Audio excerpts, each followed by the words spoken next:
تاریخ کے غیر معمولی لمحات میں ایک شخص بیماری کے عالم میں پوری انسانیت کی تقدیر کا تعین کر سکتا ہے۔ ایسا ہی ہوا جب برطانوی ڈاکٹر ایڈورڈ جینز نے چیچک کی پہلی ویکسین دریافت کی، جو انسانی تاریخ کی سب سے مہلک بیماریوں میں سے ایک تھی، جس نے صرف 20ویں صدی میں ہی 500 ملین سے زیادہ افراد کی جان لے لی اور 1/3 سے زیادہ مریضوں کو اندھا کر دیا۔ ایڈورڈ جینز کے ذریعے دریافت کی گئی چیچک کی ویکسین کی بدولت عالمی ادارہ صحت نے اعلان کیا کہ اس کی دریافت کے 2 صدیوں بعد 1980 میں چیچک کا حتمی خاتمہ کیا گیا۔ یہ تاریخ کی واحد بیماری ہے جس کا مکمل طور پر خاتمہ ہو چکا ہے، یعنی یہ واحد بیماری ہے جس کا مقابلہ دنیا کے تمام ممالک میں کیا گیا تھا۔ چیچک ایک بہت ہی خطرناک وائرل مرض ہے جو ورائیولا وائرس کی وجہ سے ہوتا ہے۔ نسبتاً ورائیولا ایک بڑا وائرس ہے اور اس کی وجہ سے دھبوں کی ظاہری شکل پیدا ہوتی ہے جو بعد میں چھوٹے چھوٹے چھالوں میں پھیل جاتی ہے اور پھر وہ چھالے گہرے داغوں میں بدل جاتے ہیں۔ اس کے ساتھ ہی جسم کے درجہ حرارت میں تیزی سے اضافہ ہوتا ہے اور پھر جلد پر ایک سخت دھار نمودار ہوتی ہے۔ چیچک کی وجہ سے پوری دنیا میں اس میں مبتلا 30% افراد کی موت واقع ہوئی ہے۔ جہاں تک زندہ بچ جانے والوں کا تعلق ہے، ان کے ساتھ ایک بدصورتی اور گہرے نشانات تھے۔ ان میں سے کچھ اندھے ہو گئے تھے۔ چیچک ہزاروں سال پہلے نمودار ہوا اور یہ خیال کیا جاتا ہے کہ اس کی ابتدا قدیم مصر یا ہندوستان میں ہوئی تھی، جہاں ایک مصری ممی چیچک کے مرض میں پائی گئی تھی۔ یہ مصری فرعون رمیسیس پنجم کی ممی ہے جو 1145 قبل مسیح میں فوت ہو گیا تھا، کیونکہ اس کی باقیات میں چیچک زدہ ہونے کے نشانات ملے ہیں۔ اس کے بعد یہ بیماری یورپ، ایشیا اور افریقہ کے تجارتی راستوں میں پھیل گئی۔ 4 صدی عیسوی کے دوران ہندوستان میں، 7ویں صدی کے دوران وسطی ایشیا میں اس بیماری کے معاملات دستاویزی طور پر درج ہوئے۔ چیچک نے کئی مشہور سیاسی شخصیات کی جان لے لی۔ 1724 میں اسپین کے لوئس دوم اسی بیماری میں فوت ہو گئے۔ اس کے بعد 1730 میں روس کے پیٹر دوئم، مناکو کے لوئس ہپولائٹ، انگلینڈ کی مریم دوئم، پھر فرانس کے لوئس جو 1774 میں فوت ہو گئے۔ صرف 18ویں صدی کے دوران چیچک نے 60 ملین افراد کی جان لے لی اور وبائی مرض نہیں رکا، بلکہ اس کی بربریت اور وحشت میں اضافہ ہوا۔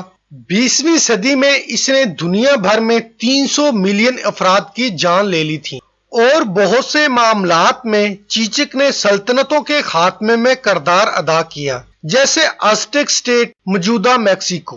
1519 میں ہسپانوی فاتحین کے ساتھ اس بیماری کے پہنچنے کے بعد اس میں لگ بھگ 30 لاکھ مقامی افراد ہلاک ہوئے اور یوں یہ دشمن کے ہاتھوں میں آسان شکار بن گئے اور اس منظر نامے میں ازٹیک سلطنت اس کے بعد منہدم ہو گئی۔ ایڈورڈ جینز 17 مئی 1749 کو انگلینڈ کے گلوسٹر شائر برکلے میں پیدا ہوئے تھے۔ جینز نے ٹھوس بنیادی تعلیم حاصل کی کیونکہ اس کے والد ریورنڈ اسٹیفن جینز برکلے چرچ کے سربراہ تھے۔ جینز بہت چھوٹی عمر میں ہی یتیم ہو گیا۔ اس کے والد کی وفات اس وقت ہوئی جب وہ 5 سال کا تھا۔ بعد میں وہ اپنے بڑے بھائی کی تحویل میں رہا جو اس کے والد جیسا مذہبی آدمی تھا۔ چھوٹی عمر ہی سے جینز کو سائنس، ایکسپلوریشن، موسیقی اور شاعری کا جنون تھا۔ فطرت کی محبت جس نے زندگی بھر اس کا ساتھ دیا، اس نے مشاہدے کے ذریعے اسے اپنی سائنسی صلاحیتوں کو ترقی دینے میں مدد فراہم کی۔ 14 سال کی عمر میں جینز نے جنوبی گلیسٹر شائر کے ایک سینئر سرجن ڈاکٹر ڈینیلیل لوڈولو کے پاس 7 سال کے لیے ملازمت کی، جہاں جینز نے ایک اہم سرجن بننے کے لیے ضروری تمام تجربہ حاصل کر لیا۔ جینز نے لندن کے ایک نامور سرجن جان ہنٹر کے تحت سینٹ جارج ہسپتال میں تربیت حاصل کی، اور اس سے بھی اہم بات یہ ہے کہ وہ فرسٹ کلاس اناٹومسٹ اور ماہر حیاتیات بھی تھا۔ ڈاکٹر جینز اور ہنٹر کے مابین جو دوستی قائم ہوئی وہ جاری و ساری رہی۔ ہنٹر نے جینر کو رائل سوسائٹی میں شامل ہونے کے لیے نامزد کیا اور سن 1773 میں جینر اپنے ملک واپس آ گیا۔ جہاں اس نے برکلے میں ایک کامیاب فیملی فزیشین اور سرجن کی حیثیت سے کام کیا۔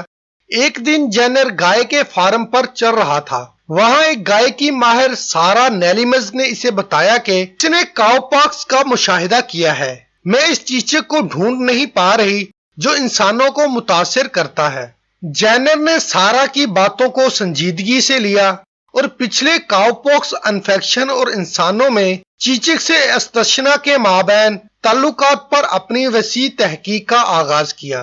جینر نے دیہی خواتین کی تلاش میں پڑوسی شہروں کا سفر کیا جن کو کاؤپیکس ہوا تھا اور ان سے پوچھا کہ کیا بعد میں انہیں چیچک بھی ہوا ہے، جس کا انہوں نے کوئی جواب نہیں دیا۔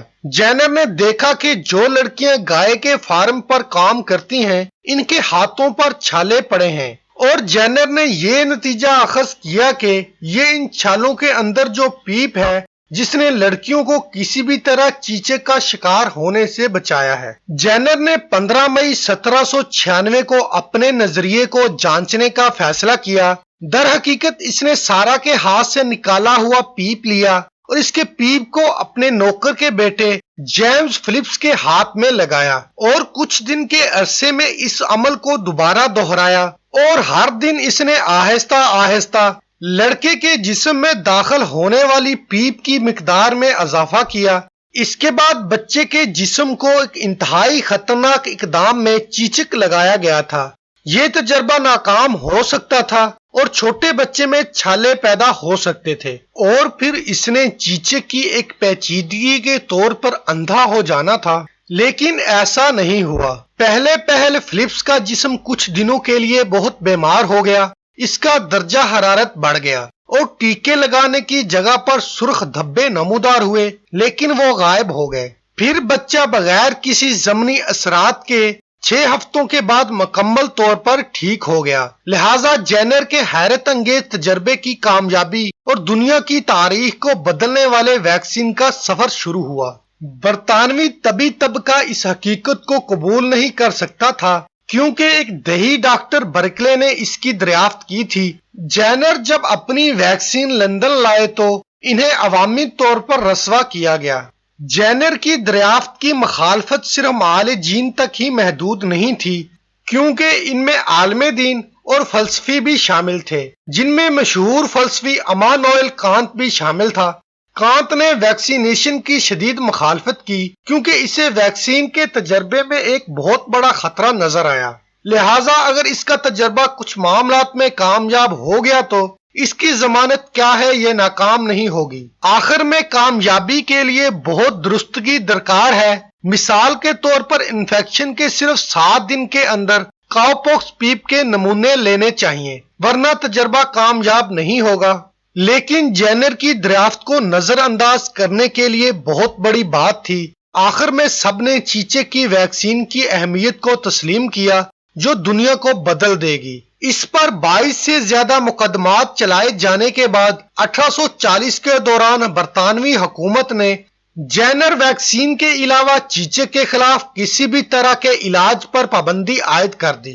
اس کے بعد ویکسین پر مستقل تحقیق کا مرحلہ شروع ہوا، جس نے جینر کو تحقیق سے مشغول ہونے کی وجہ سے طبی پیشہ پر عمل کرنے سے روک دیا، لیکن اس وقت اس نے اپنے بہت سے دوستوں کی حوصلہ افزائی اور مدد حاصل کی، اور اسے بادشاہ کی مالی مدد بھی حاصل تھی۔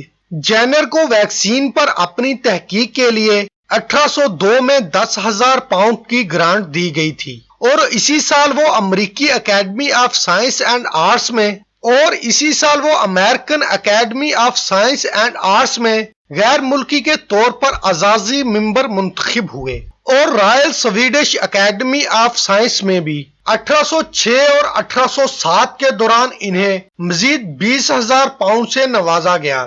اس کے بعد رائل کالج آف سرجنز نے ویکسین کی تاثیر کا اعلان کیا۔ بعد میں جینر 1803 میں چیچک کی ویکسین تیار کرنے کے لیے ذمہ دار اپنی انجمن کا صدر بن گیا، لیکن ایسوسی ایشن نے 1809 میں اپنے دروازے بند کر دیے، اور 1808 میں برطانوی حکومت نے نیشنل ویکسینیشن فاؤنڈیشن قائم کی، جس میں جینر بھی ایک ممبر کے طور پر شامل تھا۔ 1821 کے دوران جینر کو کنگ جارج چہارم کے لیے معالج مقرر کیا گیا، جو ایک اعلیٰ قومی اعزاز تھا۔ وہ برکلے کا میئر بھی مقرر ہوا اور فطری تاریخ کے میدان میں اپنی تحقیق جاری رکھی، اور 1823 کے دوران اس نے رائل سوسائٹی کو اپنی کتاب پرندوں کی ہجرت پر نوٹس پیش کی۔ چیچک کی ویکسین جسے جینر نے دریافت کیا، اس نے پورے یورپی برائے اعظم میں ایک وسیع گونج پیدا کر دی، یہاں تک کہ فرانسیسی سلطنت تک بھی پہنچی۔ 1803 کے اکتوبر میں معالج اور سیاستدان جوزف اگناس گیوٹن نے ملک کے پہلے قونصل نپولین بوناپارٹ سے ملاقات کی اور ان سے فرانس میں چیچک کی ویکسین کی ضرورت کے بارے میں بات کی۔ در حقیقت فرانس میں ایک معروف فرانسیسی دوا ساز کمپنی اینٹوائن بریمنٹ کی مدد سے 1805 کے دوران پولیو سے بچاؤ کے قطرے پلانے کی مہم شروع ہوئی تھی، اور پوری فرانسیسی فوج کو پولیو سے بچایا گیا تھا، اور مئی 1811 میں بوناپارٹ نے اپنے بیٹے کو چیچک کے ٹیکے لگائے۔ اس وقت فرانس اور انگلینڈ کے مابین فطری دشمنی اور جنگوں کے باوجود بوناپارٹ نے لاکھوں فرانسیسی لوگوں کو چیچک سے بچانے پر انگریزی معالج ایڈورڈ جینر کا شکریہ ادا کیا۔ 1805 میں جینر نے نپولین بوناپارٹ کو خط لکھا جس میں اس نے 2 انگریز قیدیوں کو رہا کرنے کے لیے کہا، اور نپولین نے اس کی درخواست پوری کی اور فوراً ہی اس کے اعزاز میں دونوں قیدیوں کو رہا کر دیا گیا۔ جینر نے اپنی دریافت کے لیے پیٹنٹ درج نہیں کیا تاکہ ویکسین کی قیمت میں اضافہ نہ کیا جا سکے، لہٰذا اس کی ویکسین پوری دنیا کے لیے ایک تحفہ تھی، اور اس کا گھر جس میں بچے کو پہلا ویکسین لگایا گیا تھا ڈاکٹر کے اعزاز میں ایک چھوٹے سے میوزیم میں تبدیل کر دیا گیا، جس نے لاکھوں افراد کو بچایا اور جسے دنیا نے فادر آف ایمونولوجی کے خطاب سے نوازا۔